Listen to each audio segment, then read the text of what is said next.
급격한 미를 제거하니까 급격한 미를 제거. 많은 사람들에게 식단에서 미를 배제한다는 개념은 적어도 심리적으로 맞이하지 않고 치아신경 치료를 받는 상성에 버금갈 정도로 고통스럽다. 어떤 사람들에게 그 과정은 실제로 담배나 술을 끊는 것과 같은 금단의 현상과 유사한 또 거북한 부작용을 가져다 줄지도 모른다. 하지만 이런 과정은 환자의 회복을 돕는데 분명히 도움을 준다는 거죠. 이 책은 피로, 관절염, 위장질환, 비만에 이르는 미국인의 건강 문제가 매일 아침 커피와 함께 곁들이는 음식, 즉 아무 탈 없이 보이는 이런 머핀이나 시나몬, 건포도, 베이글에서 비롯해나는 명제를 이렇게 탐색해 본다는 거죠. 할머니 세대의 머핀이 아니다. 현대의 미래 탄생은 맛있는 빵만큼 이렇게 밀은 설탕, 지방, 소금을 포함해서 어떤 음식보다도 미국인의 음식 문화라는 것을 얻고 있다. 밀. 이 투자는 오지가 해리엇 1950년대 인기 시트콤을 만나기 전부터 시작이 되었다. 밀은 여러 가지 면에서 필수적이며 미국인의 식단이라면 어디서나 접할 수 있는 일부가 되었다. 토스트가 빠진 달걀 한 접시, 샌드위치가 없는 거, 뭐 이런 것도 생각해보지 못한다는 거죠. 유전학자들과 만나기 전에 밀은 여러 환경 조건에서 유난히 잘 적응하는 작물이다. 해수면보다도 약 260m나 낮은 에리코에서도 자라고 해발 3048m의 히말라야 산맥 부근에서도 자란다. 위도에 따른 분포도 북위 65도에서 이르는 노르웨이부터 남위 45도의 아르헨티나까지 폭넓다. 밀은 미국에서만 오하이오 주 면적이 버금가는 약 2430만 헥타르 넓이의 농지를 점령했다.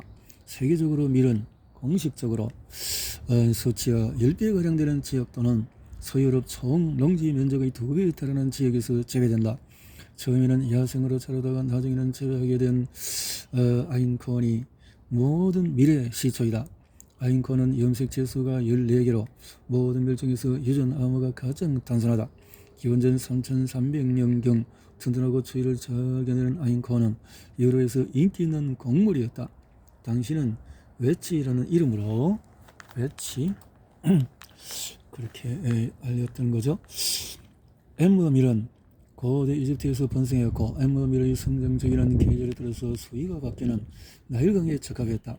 이집트인은 누룩을 넣어서 빵을 부풀게 하는 방법을 익혔다고 한다. 한편 유대인은 이집트를 탈출할 때 서두르느라고 누룩 혼합물을 가져오지 못했고 그로 인해서 엠머밀에 누룩을 넣지 않은 빵을 먹게 되었다. 성경시보다도 앞선 몇천 년 전 어느 시기에 28개의 염색체를 가진 엠머밀이 자연스럽게 염소프로 일종인 트리티콤 타우스키와 교배되었고 유전적으로 오늘날 밀이라고 일컫는 곡물과 매우 유사한 염색체 42개의 트리티콤 아이스티붐 밀을 최초로 만들었다. 유전자 수가 이렇게 많아지네요. 단순한 것이 아니라 작지만 새로운 다수학 품종이다. 인간이 농업에 종사하면서 농부들은 생산성 증대에 힘써왔다. 여러 세기 동안에 농지 몇 에이크를 지참금으로 가져오는 여성과 결혼하는 것이 곡물상은 절 증대의 주요 수단이었다. 지참금에는 염소 몇 마리와 쌀 한 가마니가 추가되기도 했다. 20세기 기계화된 농업 장비가 도입되었다. 농기계는 동물의 힘을 대체했고 인간의 노력을 덜 들이고도 효율성과 면적 등 생산성을 점진적으로 높여나가는 데 기여했다. 미국은 대체로 생산량의 수요를 충족하는 편이지만 공급보다도 이렇게 블로그 박사의 밀교배 성공은 농업 부문에서 녹색혁명의 아버지라는 타이틀을 안겨주었다. 뿐만 아니라 블로그는 자유훈장의 미 의회 금메달이어서 70년도에 노벨 평화상도 수상했다. 2009년 블로그 박사가 타계했을 때 월드스트리트 저널은 그 누구보다도 블로그는 자연이 성장의 실질적인 한계를 청하면서 인간의 창의성에는 적수가 되지 못한다는 것을 보여주었다며 그를 칭송했다. 블로그 박사는 살아있는 동안에 자신의 꿈이 실현되는 모습을 목격했다. 그 개발은 다수학 외서적 밀은 실제로 세계 기아를 해결하는 데 도움을 주었다. 중국의 예만 봐도 그렇다는 거죠. 중국에 이런 참 몸이 망가진 사람들이 많다고 들었는데 그 관계인 것 같습니다. 위험한 육종, 이와 같이 IMWIC 등에서 육종 활동을 활발하게 수행했지만 밀과 여타 곡물의 유전자 구성이 극적으로 변하는데도 새로 개발한 이들 새 유전 계통에 대해서 동물이나 인간을 상대로 안전 검사를 전혀 수행하지 않았다는 것은 이상할 정도다. 생산 증대가 목적이라는 이유로 이종교의 산물을 인간이 섭취해도 안전하다고 식물 유전학자들이 확신한다는 이유로 세계 기아 해결이라는 대의가 시급하다는 이유로 이 농업 연구의 결과물이 그 방정식의 일부인 인간의 안전을 점검하지 않은 채 식품으로 공급이 되었다. 좋은 곡물이 위험해진 것일까? 현대 밀과 조상밀 사이의 더 멀어진 유전적인 거리는 현대 밀 식품에서 볼 수 있는 해로운 작용이 고대 밀 아인콘에서 나타나지 않을까? 나는 아인콘으로 실험해보기로 마음먹었다. 통곡 상태의 아인콘 1kg을 빻아서 밀가루를 만들고 보통 유기농 종자에서 나온 통밀도 빻았다. 설탕에는 향료는 사용하지 않고 물과 효모만 넣어서 아인콘과 보통 밀가루 빵을 만들었다. 아인콘 밀가루는 일반적으로 통밀가루와 매우 비슷해 보인다. 하지만 일단 물과 효모를 넣으면 차이가 분명해진다. 밝은 갈색 반죽은 탄력이 떨어지고 부드러움이 덜하며 보통 반죽보다도 덜 끈적하다. 성형성도 보통 밀가루 반죽보다도 부족하고 냄새도 다르다. 뚜렷한 특징이 없는 일반적인 반죽 냄새보다 땅콩버터 냄새에 가깝다. 땅콩버터 냄새에 가깝다. 교접을 할 때마다 형성되는 유전자 변이의 증거가 세상의 차이를 만들어낸다. 인간 남녀를 놓고 보자. 유전자 핵심부에서 남성과 여성은 거의 동일하지만 몇몇 차이점이 흥미로운 이야기거리를 만들어낸다. 낭만적인 사랑의 장난 따위는 말할 것도 없다. 인간으로서 남녀의 가장 중요한 차이는 단 하나의 염색체에서 비롯한다. 아주 작은 남성의 Y 염색체와 거기에 포함된 몇 개의 유전자만 하면 충분하다. 이것들이 수천 년 동안의 인간의 삶과 죽음, 세익스피어의 드라마, 마치 심슨과 호머 심슨의 단지를 무대 위에 올리게 했다. 그리고 마찬가지로 우리가 여전히 밀이라고 일컫는 인간이 조작한 풀이 있다. 인간이 수천 가지 조작으로 만들어진 유전적인 차이는 이렇게 유기농, 고섬유질 잡곡빵이든 트윈키든 당신은 정확히 무엇을 먹는가? 우리는 모두 트윈키가 가공된 탑립 거리에 지나지 않은 걸 안다. 하지만 우리의 섬유질과 비타민 B, 복합 탄수화물이 풍부한 전자가 건강에 좋다고 충고하곤 한다. 그러나 동전의 양면이 있는 법이다.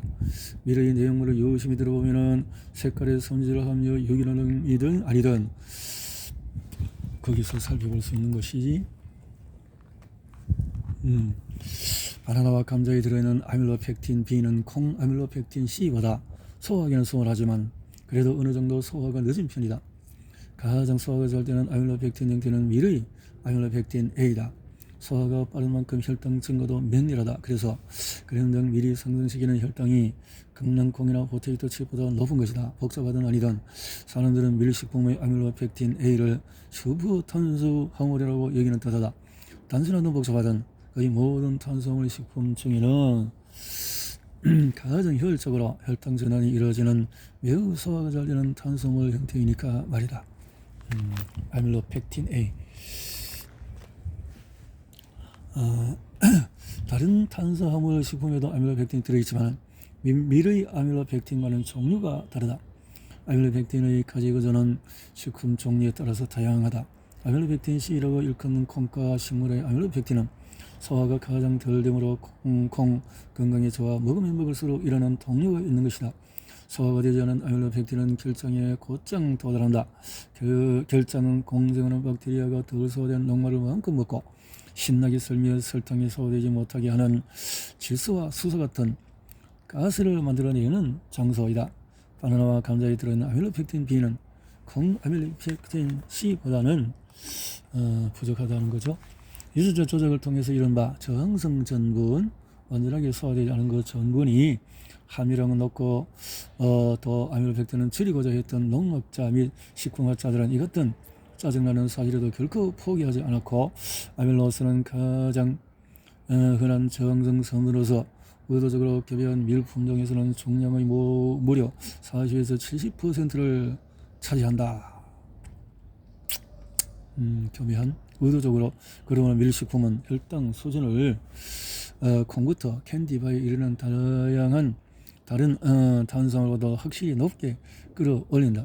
포도당은 인슐린, 포도당 체세포에 진입하도록 돕고, 포도당을 지방으로 변화시키는 호르몬과도 동반을 피할 수가 없다. 특이한 포도당 반응은 또 더 있는데, 밀 섭취 후에 아밀로펙틴 A가 유발하는 포도당과 인슐린 상승은 120분간 지속되는 현상으로 포도당이 정점까지 높아졌다가 이어서 어쩔 수 없이 낮은 상태로 돌아간다. 포도당 급등과 추락은 온종일 반복되는 포만과 흑역의 2시간짜리 롤러코스터이다. 낮은 포도당은 오전 9시에서 배에서 꼬르륵 하는 소리를 내며 밀 시리얼 한 공기 이나 잉글리시 머핀을 아침으로 먹고 2시간 정도 지나면 점심 전 11시쯤에 찾아오는 흑이, 의식 혼탁, 피곤, 저혈, 땅 최저치에서의 떨림으로 이어지게 된다. 고혈당이 이렇게 반복이 되어져 고혈당 유발은 반복적으로 이루어지고, 그리고 또는 장기적으로 지속이 되어져서 지방 축적이라는 결과를 만들어낸다. 포도당, 인슐린, 지방의 축적은 특히 배 부근에서 눈에 띈다. 밀가루 똥배 말이다. 똥배가 불룩할수록 깊숙한 내장 지방의 인슐린 반응성 또는 인슐린 저항성과 인간성이 미약해져서 계속해서 높은 인슐린 수준을 요함으로 당뇨병을 낳게 된다. 더욱이 남성은 똥배가 불룩해질수록 지방 조직에서 에스트로겐 생성이 활발해서 가슴이 커지게 되어진다. 똥배가 튀어나올수록 감염 반응은 또 일어나서 심장질환과 암에 걸릴 가능성도 높아진다. 미리 지는 몰핀과 유사한 효과에 대해서 다음에 또 다뤄보기를 원한다.